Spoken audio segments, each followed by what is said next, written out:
Couple earnings that already came out that are hitting the market a little bit this morning. Caterpillar's the big one.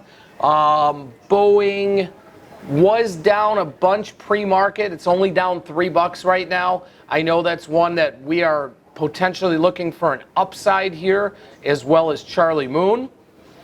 We had a really nice rally back yesterday in Whirlpool after getting filled in that signal yesterday. Hopefully we can continue a nice grind higher there. And PayPal.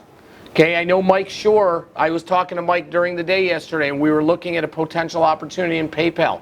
Let's dive right in and start with that one. And that's one I will be on the mic with you guys because I know what the setup is that we're looking to do here.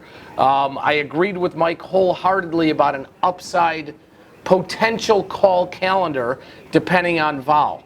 Vol is up this morning here. That should make our call calendar look even a bit better. Okay, so what's the expected move you guys see here, guys, in PayPal? I know what I see. What do you guys see?